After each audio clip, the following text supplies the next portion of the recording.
Hi everyone and welcome to Homerino Collectibles, where today I'm going to be doing a review of the Star Wars Black Series 6-inch TIE Pilot. So as you can see, it comes in the standard Black Series 6-inch box, and if we just flip it around to the back, we just have a bit of artwork showing him from the film inside one of the TIE Fighters. And then here we have the bio on the back if you want to go ahead and pause it. So that's pretty much it for the box, so let's just get this thing open and take a look. And here is the TIE Pilot out of packaging, and this is a really cool figure. It's very simple, but it is pretty damn awesome. So first of all, he comes with an accessory that is the same gun that we get with the Stormtroopers, and that can be stored right down here on his belt down here. Perfectly fine. It kind of gets in the way of the arm a little bit, but you can rotate the belt round a little bit if you want to just put it around the back. Then obviously it's out the way of the arm.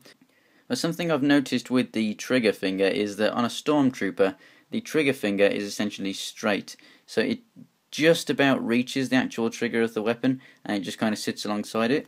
Whereas on this guy, the trigger finger is curled. So obviously does not reach the trigger at all. So it's a little strange, I just thought I'd point that out. As for paint apps, he is pretty much, the majority of him is all black, and then you get this nice glossy black on the chest piece, which goes around to the back, and on the helmet. Same with the boots, and then the gloves. And then apart from that, you get some silver on the belt. You get some really nice bits of colouring on this chest piece, oxygen tank, whatever it is.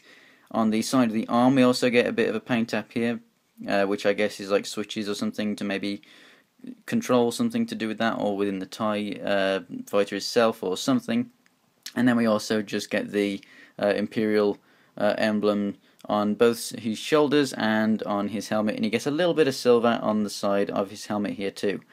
So there's nothing in this mouthpiece here, so there's none of these bits painted silver, which on some shots you can see that they're silver, some shots you can see that they are all black.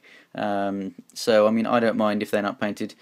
He has really nice moulded in detail of just essentially just a wrinkled suit and everything. Looks very cool. And then we get to these tubes, which are just absolutely fantastic. Now they do actually unplug, so you don't have to worry about them like accidentally snapping out of this thing if you turn his head too far, because they're not actually fully connected in there anyway. They just slot in, so you don't have to worry about them like being glued in and just like, you know, getting ripped out and you never been able to put them back in again or something like that. You see, if you just move it and it comes too far, it just pops straight out. So that's great that you don't have to worry about breaking them. Also, in some shots of the film, you can see that this centerpiece right here is actually painted grey. On a Stormtrooper, you can see it's painted black in the middle there, but yeah, on some of the helmets that was actually grey. But yeah, back to the tubes. As you turn the head, they do move with it, which is absolutely fantastic. So not only are they really nice pliable plastic, but you also won't break them. I do wish that they had a bit of a tighter connection in there. They are very easy to pull out, so they will stay there just fine. But you know, if you turn his head, they'll just pop straight out. I do wish that they stayed in a bit easier than that, but it doesn't matter too much. So as for articulation, as you just saw, the head moves left and right. It also moves up and down all the way. At the shoulder joints, they move out this much and then rotate a full 360 degrees. He has a swivel at the elbow, as well as a single jointed elbow going up and down. Then we have a rotation at the wrist, and both hands go in and out. This hand has the trigger finger, this one is just more of just a gripping hand. So as for the diaphragm joint, if I just show you the Stormtrooper here, you can see that you've got a bit of a gap around there, enabling you to really move this thing around.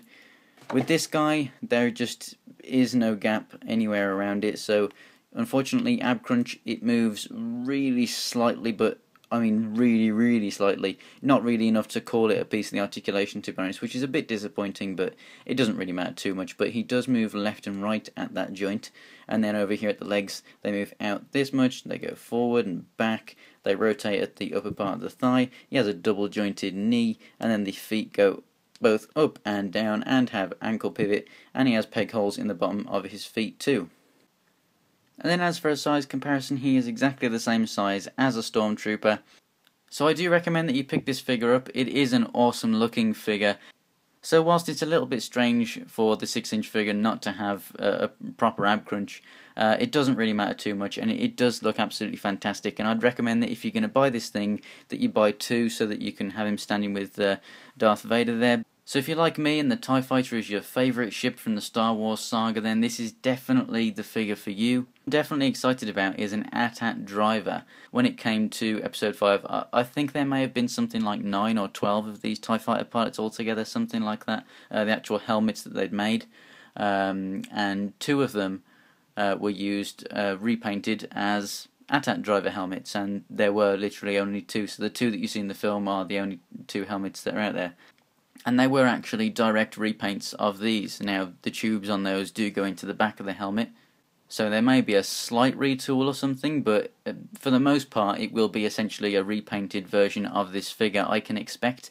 But that's what I'm really excited to see. I'm really excited to see just how much different it is to this figure, if and when they get around to doing it. But that's it for this review, guys. Like I said, I do think that you should get this thing. It is pretty awesome. I just really wish it had that bit of ab articulation. I don't know.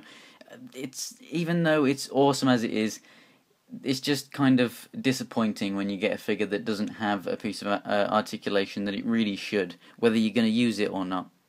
So if you want to see more Star Wars Black Series figures, I've got the Clone Trooper Sergeant and Obi-Wan Kenobi from this wave yet to come, as well as many, many more.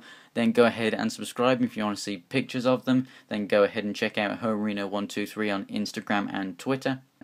If you like the video, then go ahead and like and share it. It helps me out a lot and I'll really appreciate it. So thanks for watching, guys, and I'll see you next time.